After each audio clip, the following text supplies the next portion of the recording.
There. Let's bring in Bess Freedman, CEO of residential real estate firm Brown Harris Stevens.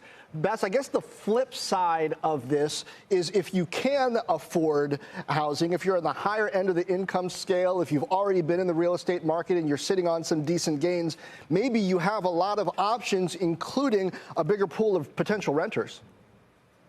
Yeah, I mean, that's true. That's discretionary, and there's always opportunity in that market. But as Donna just said, affordability is a real issue in this country. And first-time home buyers today are now 10 years older than they were. 10 years older, they're now averaging 40 years old, where 10 years ago they used to be 28.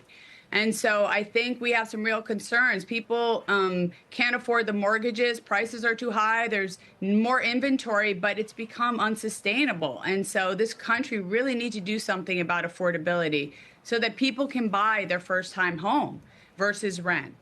Diana, it seems like the entire American narrative post-World War II about upward economic mobility, including the value of college and now home ownership, is shifting based on what's affordable. But we're not seeing prices come down, as you mentioned, in part because of these supply issues. Is there any historical context that you would give into how these things work themselves out?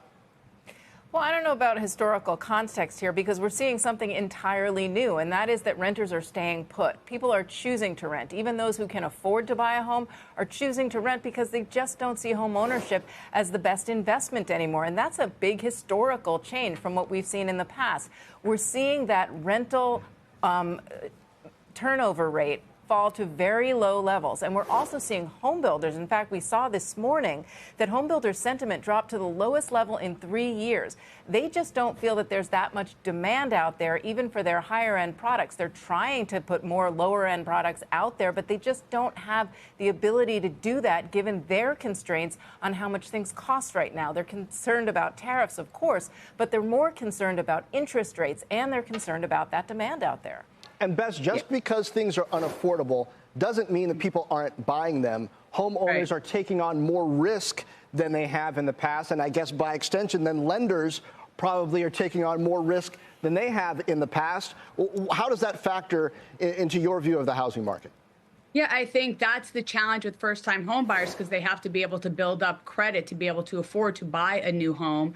And I think what Donna said, that's an unfortunate narrative about first-time homebuyers or being the American dream because it is the best way to build economic security for people, intergenerational wealth, all of those things. And when you rent, I mean, look, in New York City, the rental market is at an all-time high. And I understand that people are continuing to rent, which is great for landlords. But if you want to build for your future, people want to have families and, have stability. It's an investment in your future, and it's a place that gives you shelter. And so it's different than investing in stocks and other things. It's something that has dual purpose. And so I would like to make, buying a home, not because it's my book, but because I really believe in it, even before I was real estate. So I would like to make the dream be real. Bess, there used to be this thing that real estate agents would say about, if you plan to be in place for at least 5 years, then buying is your better option. Has that rule of thumb changed? I think that people are still continuing. Real estate professionals are still saying if you're planning to stay put, and on the average in New York, people move every 5 years, that still owning a home is your best investment. The thing is the appreciation, that it's been flat. So people have to weigh the pros and cons and see how much it is to rent something that would be similar and if it makes sense. And, it really depends circumstantially on people's situations. The market, I always say, it's there to serve you, not instruct you. And so people have to decide what makes the most sense for them. All right. Bess Freedman and our own Diana Olick, thank you.